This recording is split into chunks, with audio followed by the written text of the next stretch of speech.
بالله السميع العليم من الشيطان اللعين الرجيم.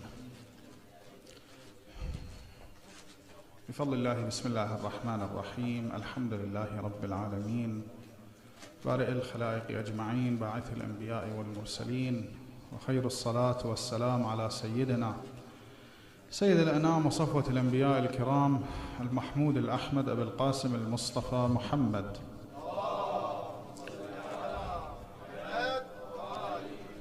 وعلى آله الطيبين الطاهرين، لا سيما بقية الله في الأراضين وحجته على العالمين الحجة بن الحسن فداه أرواح العالمين، واللعن الدائم على أعدائهم أبد الآبدين ودهر الداهرين. Imam Ali alayhi salam, the commander of the faithfuls, said, وَلَقَدْ انطويت على مكنون علم لو بحت به اضطربتم اضطراب الأرشية في الطوى البعيدة. To hasten the reappearance of our beloved Imam Al-Imam صاحب العصر والزمان, please recite aloud صلاة على محمد وآل محمد. We are living in a world that if someone wants not only to be a religious person, but if he wants to live with dignity, he always has to justify himself, his actions, and etc. For instance, just a small example, of course, to buy a house in this country, you need to get the loan of a bank. Of course, scholars are not that tough, and that they might come with a solution that can help you to get the loan without being considered as riba, but at the end of the day, they will take the interest whether you like it or dislike it.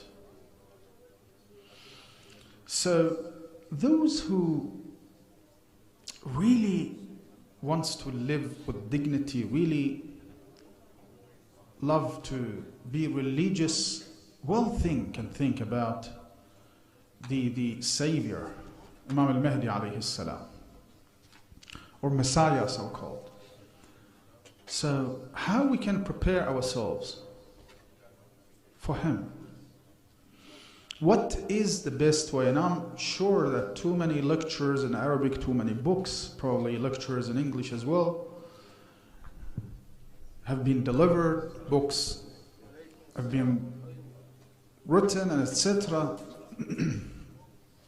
However, probably the best way, when I say the best way, in accordance to my understanding, the best way to prepare ourselves for his reappearance, in other words, not to prepare ourselves, but to hasten his reappearance, to make it happening or happen, is to try to learn the teachings of the commander of the faithfuls, Ali ibn Abi Talib alayhi salam. In other words, what happened in the history of Imam Ali alayhi salam? Why Imam Mahdi alayhi salam says that when I come, I will rule as he ruled, as my grandfather Ali ibn Abi Talib ruled. So this is a very, very obvious indication that the solution is in Nahjul balagha. Because although Nahjul balagha is not the whole life of Ali ibn Abi Talib, but Imam Ali alayhi salam talked in Nahjul balagha about too many things, brought too many informations for us. Nahjul balagha contains too many knowledge that are vital, and we are in need towards that knowledge. He was in his house. In other words, he was not a ruler for almost 25 years until the nation got thirsty for justice. What happened to the nation? They felt that they need to go. We have to feel the pain to go to Imam Zaman. As they felt the pain, and that's why they went and knocked the door of Imam Ali alayhi salam. Can we solve a disease that you have, may God forbid, a tumor in your body. Can you solve it with Panadol? No, that's ridiculous at all. You need an operation, a major operation sometimes. You need chemotherapy and etc. Don't fool ourselves. We are not living in the world that Allah subhanahu wa ta'ala wants us to live. This is not the perfect world. Whatever will come might not be better than before. Even if you get more wealthy, doesn't necessarily mean that you will be able to live better life. Being materialistic doesn't necessarily mean perfection. So I'm proposing that we have to feel the pain. We have to understand what is going around us. We have to see that some people come and make and do evil actions and try to justify that as freedom. Freedom of belief, freedom of saying, freedom of life, I don't know. Too many justifications out there. So don't be fooled by them. Rather, try, brothers and sisters. Try to feel that you are in pain.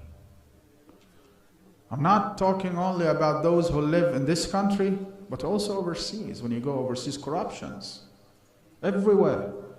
Most governments overseas are corrupted. Back home, people, they usually want to live no matter what happened to others. So, to get Imam Zaman alayhi salam, to get him, we need to feel the pain. When we feel the pain, we'll go to him. We need to understand that no system can save human beings. No system. Not even United Nations, which contains all systems, all countries. No. Condemnations will not solve the problem of poverty. Condemnations of countries in the United Nations, under the umbrella of United Nations, will not stop oppressions, will not stop tyrants from popping up every so on in countries that won't do anything. So when we say that when Imam Ali salam comes, Imam Mahdi alayhi salam comes, he comes while he has no allegiance on himself to any system. We mean that. And I can remember once one of my students, when I said that you take, what you're saying is hard. But this is the reality. Imam al-Mahdi alayhi salam doesn't have the citizenship of any country. Believe me, brothers and sisters. He's not Australian, not Iraqi, not Iranian, not American. This is the new system. Imam al-Mahdi doesn't discriminate against any nation. He will fight for human beings. Not for specific citizens of country, this country or that country. No, no. He will fight to save humanity. All human beings, whether they are black or white, Eastern or Western. So are we ready to have him? Do we feel that no one can save us but him? He's the savior. Do we feel that or not? You're still trusting banks. Maybe this government goes, another government comes, and everything can be solved. Of course we have to work rationally. Of course. That's something else. But can that solve our problems fundamentally? Or it's only working on our bodies as Panadols? I believe working on our bodies as Panadols. Nothing more, nothing less. Of course we have to treat the pain somehow. suppress the pain somehow. No problem with that. But this is not the world that Allah subhanahu wa ta'ala has created his human beings for. So when He will come? When we feel and understand and get mature enough to know and realize that no one can save us but Him. As it happened in the era of Imam Ali alayhi salam. Imam Ali talked about ladies paying allegiance to him back then. Back then, ladies used to sit in their houses. And that's why you've heard about this famous saying of the second Khalifa, كل الناس أفقه من عمر حتى ربات الحجال في خدورهن. Even ladies in their houses are more knowledgeable than Umar ibn al-Khattab. And of course, others said this saying, conveyed this saying before us as Shia and followers of Ahlul Bayt alayhim salam. In other words, ladies used to sit back in houses back then. But Imam Ali alayhi salam said, everyone came, even kids. He said, when you rushed to my house, kids were harmed. How thirsty you were to the justice of Ali ibn Abi Talib. So go through what Imam Ali alayhi salam says in Nahjul balagha. I'll learn of him. 3 things we have to learn. And I'll be talking about these 3 things for these 3 nights, inshallah ta'ala. The first thing we have to know the status of our Imam. He's not only a clever person, a genius, human being. No.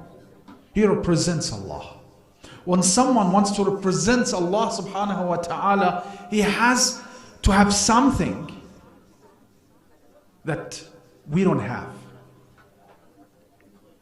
Knowledge that we don't have. Power that we don't have. Okay? Pious that we don't have. Fearing God that we don't have. He's like us in shape, but not like us in faith. He doesn't want us for himself. Rather, he'd like to sacrifice himself to protect us, to teach us. As Imam al-Hussein alayhi salam did. وَبَذَلَ مُهْجَتَهُ فِيكَ لِيَسْتَنْقِذَ عِبَادَكَ مِنَ الْجَهَالَ وَحَيْرَةَ الضَّلَالَ. That he sacrificed the blood of his heart. So, not simply he just gave his hand to protect human beings or to guide them. No. The blood of his heart. In other words, he sacrificed himself to guide people. He's not like us. His goal is not like our goals. He's aiming something else. He thinks not like us. Human beings. But not following his desires. Rather, he represents Allah subhanahu wa ta'ala. When Imam Ali alayhi salam talks in Nahjul balagha, I'm not exaggerating, brothers and sisters. I'm not doing ghulu. I'm just conveying what Imam Ali alayhi salam says in Nahjul balagha. He says that if I want to tell every one of you what he will end up and where, I can. I can't tell you, O Zubair. I can't tell you, O Talha. When they wanted to go, and they said that we want to do Umrah. Imam Ali said, no, إنما أردتم الغدرة وليست العمرة. No, it's a treason. Treason. And then Imam Ali said, you're not just people. You left your ladies back home and took out with you the wife of the Prophet. Sallallahu alayhi wa sallam. And she had to stay at her home. Because Allah subhanahu wa ta'ala said it clearly in Quran. Okay, do you believe in Quran? Or you only believe in those verses that you want to believe? Allah subhanahu wa ta'ala says, وَقَرْنَا فِي بُيُوتِكُمْ. Stay at your houses. Then Imam Ali says, I can, but I don't want. Why? Because then you will underestimate the prophecy of our Prophet.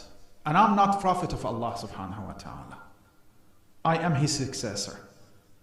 But I only will expose this knowledge to some people who, if I give them this knowledge, they won't underestimate the prophecy of the Prophet, and they will understand that what I've got it from the Prophet. علمني رسول الله ألف باب من العلم يفتح لي من كل باب ألف باب. So the status of Imam, he knows how. He knows. Not only he knows what's going on in our hearts. And Imam Ali alayhi salam told Talha and Zubair. He wasn't simply just reading between lines. We can do that. Politicians sometimes can do that. No, it wasn't that like that. And allow me to just read what Imam Ali alayhi salam says in Nahjul balagha. And you know, Nahjul balagha was interpreted by even some Sunni scholars such Ibn Abi al-Hadid. He didn't say when he reached this sermon that no, Imam Ali is exaggerating. This is wrong. No. He knew that what Imam Ali is saying is correct. والله لو شئت, I swear by God, لو شئت أن أخبر كل رجل منكم بمخرجه ومولجه وجميع شأنه لفعلت ولكن أخاف أن تكفروا في برسول الله صلى الله عليه وسلم. I don't want you to reject the prophecy of the Prophet and say, yes, you are the Prophet and not the Prophet. Why? Because I'm be telling you things that the Prophet did not tell you, because the Prophet used to bring verses. But he taught me that. وإني مفضيه إلى الخاصة ممن يؤمن ذلك من. And then he says, do you want to know the status of an Imam? That I do not order you to do anything unless if I did that before you. And I do not ban you from doing anything unless if I avoided that before I talk to you. Once a guy went to the Prophet ﷺ, and he told the Prophet that I've got a problem, I don't know, stomach ache, something like that. And the Prophet did not reply to him, and he went out. Then his companions told him, why you didn't reply to him? He said, because I ate date. That person has to ban, to avoid eating date. But because I was eating date just before he come and visit me, I couldn't tell him don't eat while I ate. You know? They're that sensitive. Imam Ali alayhi salam says, إني والله ما أحثكم على طاعة إلا وسبقتكم إليها ولا أنهاكم عن معصية إلا وأتناها قبلكم عنها. When he tells us that don't lie, he doesn't lie. When he tells us be pious, he is pious already. So this is the status of an Imam. Imam al-Mahdi will be like that. Imam al-Mahdi will be someone who don't believe in double standards. No. Whatever he says, whatever he orders, whatever he wants us to do, he will be doing that before us. So he's clean and very clear in his position. We have to know Imam Mahdi, as we can learn that from Nahjul balagha. People used to see. Imam Ali was not a ruler back then. For 25 years, he was oppressed by those who confiscated the successorship of him. When Umar ibn al-Khattab was about to die, he said, okay, 6 people, amongst them Ali ibn Abi Talib. And then when they wanted to talk to Ali ibn Abi Talib, they said, okay, we would like to elect you as the next ruler under one condition. العمل بكتاب الله وسنة رسوله وسيرة الشيخين. Where did you bring that from? Imam Ali said, no. Al-amal bi kitabillah wa sirat Rasulillah wa ma arah. Because the Prophet taught me things that you don't know. Why should I act like the first Khalifa and second Khalifa? Okay, Imam Ali. What's easy for you? Just say yes, get elected, and then that's it. No, it doesn't work like that with Ali ibn Abi Talib. Imam al-Hussein, when he wanted to go to the battle of Karbala, he said, I will get killed. Ala man kana badilan fina muhjatah falyarhal ma'ana. Who wants to sacrifice himself for us, let him come with us tomorrow. I'm leaving Mecca tomorrow. He didn't say that whoever comes with me first and say, yes, yes, I'm the first man who said yes, I will give him a ministry. No, rather he said, you can find nothing in the land of Karbala but the aroma of blood and the sharpness of swords, and your heads will be decapitated from your bodies, and they will torture you to death. He said that. He said that. Frankly. Because he's an imam. He won't trick anyone. So when people come and tell you that Ahlul Bayt didn't know politics, yes, the politics that you know, they don't use. They know it, but they don't use. That's something else. Just imagine Imam al-Mahdi comes. Someone who doesn't manipulate minds. Someone who is pure as pure water. Someone who really wants you to benefit, wants the best for you. So when we know the status of an imam, we can understand that what the darkness of the era of occultation. If we realize that, we get thirsty and more thirsty and more thirsty to meet with our imam. And of course, it's a long story. Inshallah, I'll continue that tomorrow night. But what we can say, while we're living in this dark era, as the Prophet said, يُصْبِحُ الْمَعْرُوفُ مُنْكَرًا وَالْمُنْكَرُ مَعْرُوفًا. Yes, yes. Too many people might commit sins and you have to say, bravo, excellent. I can't say anything. This is it. May Allah hasten His reappearance. Allahumma ajjal li waliyika al-faraj. Walhamdulillahi rabbil alameen. Wassalatu wassalamu ala Muhammadin wa alihi al-tahirin.